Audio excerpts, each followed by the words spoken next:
Fala galera, beleza? Tranquilinho? Mais um vídeo aí do canal pra gente debater alguns temas importantes sobre geografia, sobre o cotidiano da gente. Tá?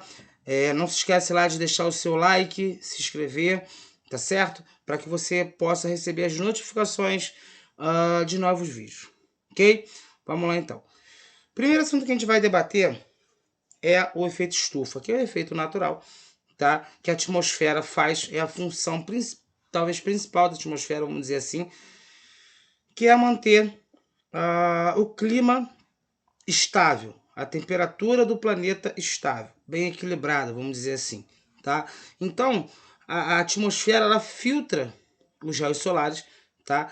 Ela faz com que os raios solares fiquem circulando na atmosfera, circulando na superfície terrestre, mantendo assim um aquecimento ideal, tá certo? Com o efeito de rotação da Terra, esse efeito faz com que a Terra receba meio que, não igualmente, mas de uma forma equilibrada. Cada região do planeta vai receber uma quantidade de raios solares devido à esfericidade da Terra, ao formato esférico da Terra. Então, as partes próximas ao Equador vão receber mais raios solares. Por quê? Porque os raios solares vão atingir o planeta nessa região de uma forma perpendicular, ou seja, num ângulo de 90 graus.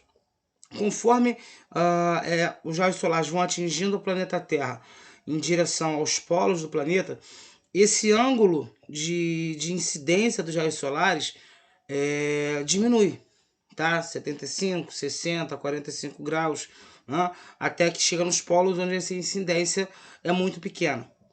Por isso, nós temos uma região equatorial mais quente, uma região temperada mais ou menos, e os polos do planeta muito frios e congelados, beleza?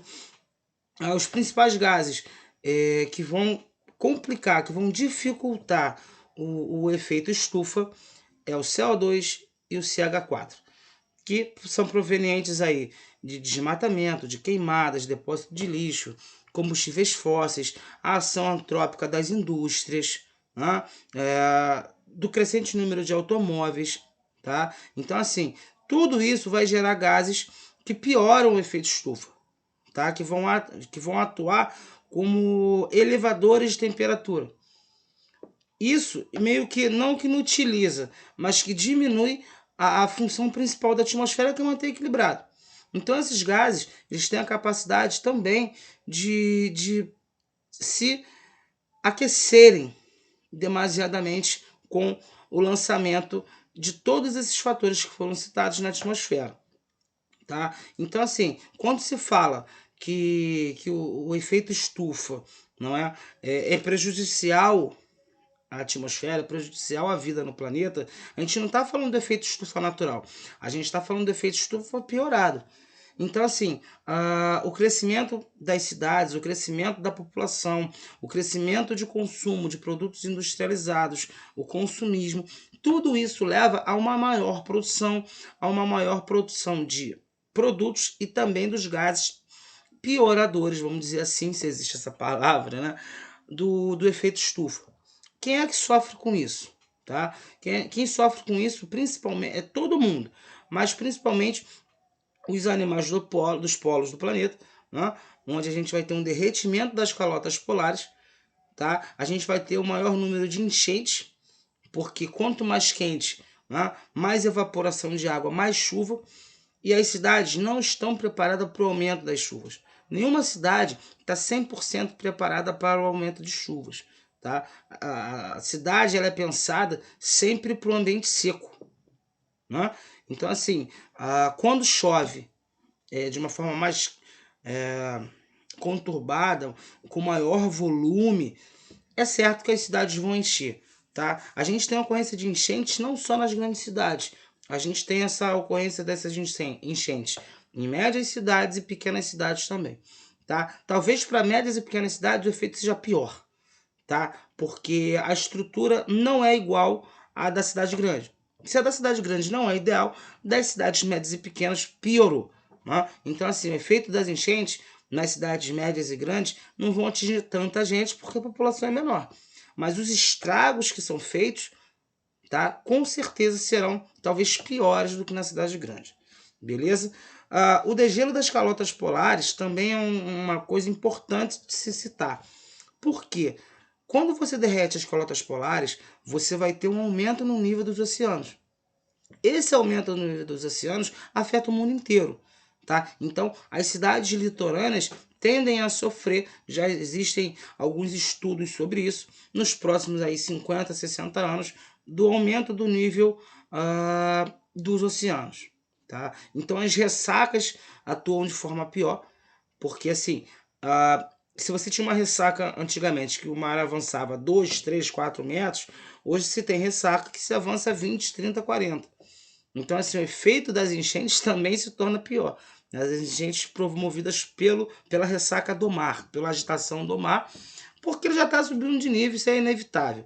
Né? Se a gente não melhorar o efeito estufa, se a gente não melhorar a nossa produção, a gente não melhora os efeitos. Tá? Se a gente não eliminar a causa, mas melhorar a causa, a gente não vai melhorar os efeitos. Beleza? O processo de desertificação também é um processo importante da gente falar. Por quê? Você transforma áreas que antes, que há 40, 30, 50 anos atrás, eram férteis em desertos. Tá? Isso também está relacionado à má produtividade agrícola. Como é que é isso, Alex? Má produtividade agrícola. Quando o agricultor, quando o grande latifundiário, o pequeno produtor, não sabe manejar a terra ou não tem ou interesse ou recursos para isso. Tá? Então, o que acontece? Essa terra se esgota, o nutriente dessa terra vai se esgotar, as chuvas, por sua vez, vão ser desviadas para outros lugares pela circulação de ventos, alterada por esses gases. Tá? Então você tem, na realidade, duas coisas que vão transformar essa terra antes fértil em deserto. Diminuição de chuvas significativamente, tá? Nos verões a vir, né? E também o esgotamento de nutrientes no solo.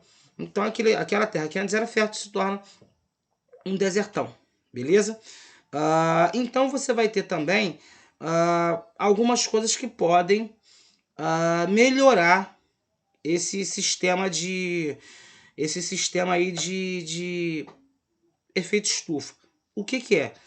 O reflorestamento, a melhora na produtividade tanto industrial quanto agrícola, né?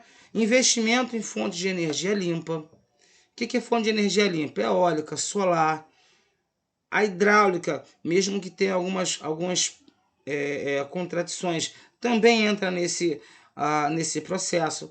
Então, assim, são atitudes que a gente pode ter dentro de casa que podem evitar ou podem diminuir o efeito estufa. Não adianta também a gente só falar de ações macro sem lembrar das micro. Tá? Como é que a gente pode fazer isso? Por exemplo, andar de carro é um conforto, é uma necessidade. Será que é tão uma necessidade assim? Tá? A gente pode, de repente, se você tiver na sua cidade um meio de transporte legal, utilizar 2 dias, pelo menos um dia da semana, o transporte público, utilizar o sistema de carona. Se tem uma galera que mora no mesmo lugar e vai para o mesmo lugar, pode-se utilizar esse processo de carona. Em vez de usar 4, 5 carros, usar um só, 2. Isso também já evita que se lance gases do efeito estufa. Beleza? Então, assim, o combate do efeito estufa, da piora do efeito estufa, ela atua tanto em ações micro, individuais, né? Tanto em efeitos macro. A melhoria no transporte público, por exemplo, é uma ação muito legal, porque a galera vai poder utilizar o transporte público de uma forma mais consistente, melhor, mais confortável, que atrai essa galera para utilizar, né? Que não joga essa galera no interesse de comprar um carro, necessariamente se endividar. Então, essas são coisas que a gente deve fazer e cobrar também do poder público para que aconteça. Beleza? Então, agradeço a audiência de vocês, a paciência. Um grande abraço. Até a próxima. fica como crédito aí o mapa mental do Descomplica. Muito obrigado, tamo junto, um abraço. Fala sobre isso.